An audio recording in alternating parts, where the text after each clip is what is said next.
Isekai. The Rebirth of the Malicious Empress of Military Lineage. Chapter 48, The Third Arrow. On and off stage, everyone was frozen as if the entire scene was a painting. The person who broke the painting was Kylin. He raised his hands and touched his left cheek. The arrow that just brushed past left a little trace of dark red blood behind. Everyone was stupefied. Shen Miao dared to shoot, and not to let the arrow fall halfways nor purposely missed it way off. She shot it not far away nor near the fruit, but just brushed it exactly past Kylin's cheek. Kylin shouted out loudly, "Shen Miao, what are you doing?" His voice hardly left when the second arrow was released, and it swept past leaving a slight wind. It also exactly brushed past his right cheek, not even slanted a little. Kylin suddenly felt a burst of fiery pain in his right cheek, and when he raised his hands to touch, he was surprised to find that there was a trace of blood. He has almost gone crazy. He stared at Shen Miao incredulous, and even Kai Darren also wanted to stop it, but Prince Yu of the first rank was sitting in front, so he did not dare to move. Ren Wanyun suddenly stood up. Has Fifth Lady gone crazy? How could she dare to injure the young master of the Kai family? Your residence's fifth young lady is really powerful.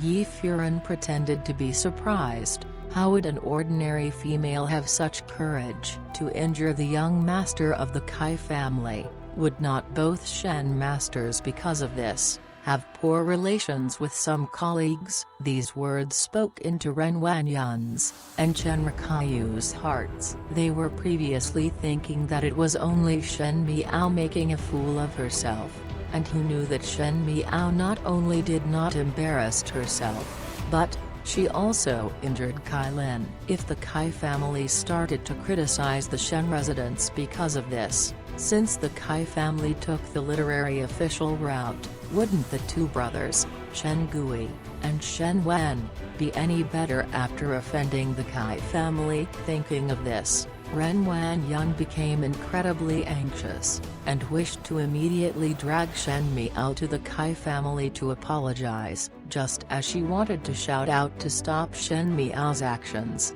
Chen Rikayu's hands pressed her down. "Younger sister, what are you doing?" Ren Wanyun spoke unhappily. "Just watch Fifth Lady causing trouble." Later, when Master questions, "Who can take this responsibility?" Chen Rikayu practically admired this second Sao. Her identity was much noble than Ren Wanyun, and self-boasted to be from a scholarly lineage, thus, would not have performed such secular actions, and naturally was not on board with Ren Wanyun's idea of stopping this in front of everyone. She said, "Second Sao's thoughts are not bad, but, just now, one would have also heard that even Prince Yu of the first rank had also spoken. Else, why would Master Kai not say a single word till now, and only watch his son being injured? Even if Second Sao speaks, can it be decided? Instead, it is better to wait and see, and if questions were asked, just take it like kids playing around. Don't tell me that one can only just watch as it unfolds." Ren Wanyun's heart knew that Chen Rikayu's words were rational, but she could not help to worry. If Fifth Lady does not know the severity of it, and create a big mess, life and death agreement is one thing, but Ding Capital's rumors are another matter in itself. What is there to be afraid of? Did you not see how Fifth Ladies shoot? Chen Rikayu laughed. She knows how to pull the bow, and did it only to bring him down a peg, and retaliate. But, she should know the seriousness and propriety of the matter, else it would not be just a simple scratch of the cheeks. Chenrichi sighed. Anyhow, people would be offended, and since that is the case, let nature take its course. If Fifth young lady is ruthless, one would fear that she would bear a reputation of being vicious and malicious. The sisters-in-law words were heard by the two sisters, Shen King and Shen Yu, without missing a single word. They were still young, and do not understand things of the official circles, thus, they only heard the last sentence. Shen Yu looked at Shen Miao, who was wearing a wide-sleeved dress, and saw she was cool and composed today, and had created a stir that was very hateful. She was thinking that if Shen Miao shot Kai Lin to death, it would be good. Then Shen Miao would have to pay for it with her life. With such a vicious person, who would dare to marry or get closer to her. Now this kind of scratch was only powerful, but not vicious at all. While thinking thoughts like this,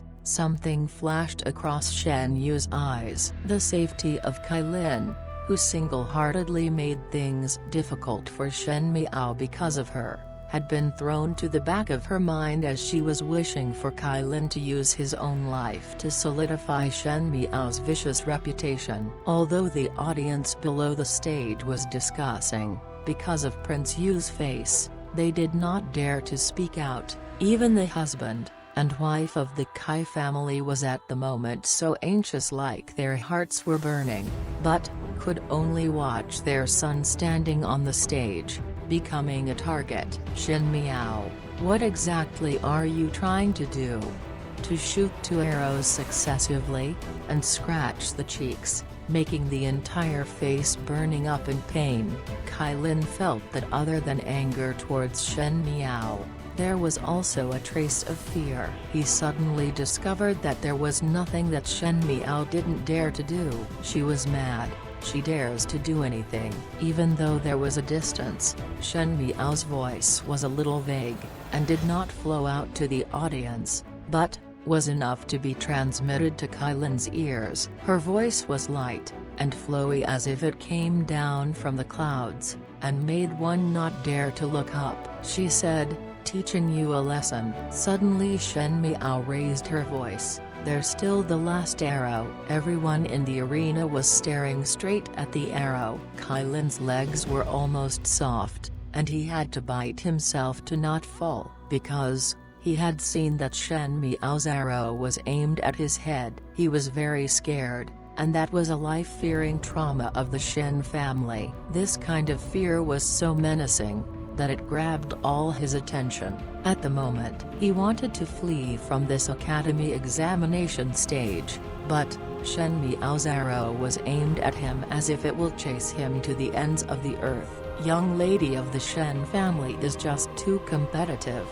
Even though the Darans at the male side of the banquet admired Shen Miao's calmness, they were also distraught by her current performance. One had to know that it was not a good thing for a female to be too competitive. Now she hangs on to Kai Lin, and does not let go, just to take revenge for the provocation that Kai Lin gave to her. But Kai Lin did not create any harm to her, whereas Shen Miao was currently injuring Kai Lin's face. Even though males are not as pampered as females, and it would not be any issues of having a scar, but to have it on one's face, it was after all not good looking. This is then like General Shen's daughter. Some were cheering on Shen Miao. If one only knows how to be bullied by others, and not retaliate, then, if General Shen knows, he would be so angry. But, look at her now, the tip of the arrow is aiming straight at Kai Lin's head. This is an intent to end Kai Lin's life, and is just too vicious. Both Kai Lin's legs kept trembling, as he viewed that purple-clad young female afar, like the devil. Her looks were gentle, warm, and beautiful, and her eyes were clear with some touches of naivety. But the actions that she took did not have any hesitation at all. Shen Miao lightly said, "The 3rd arrow." Her hand loosens, and the arrow projected forward as the sharp killing intent charged towards Kai Lin's forehead, frightening Kai Lin so much that he knelt with a pudding sound as he screams out, "Help! Liner!" Kai Furen and Kai Darren simultaneously shouted out in shock. Everyone stood up, and stretched their necks to look at the situation on stage. Kai Lin collapsed onto the ground, And there was that fruit rolling around, that had an arrow shot through, cleanly making a hole in it.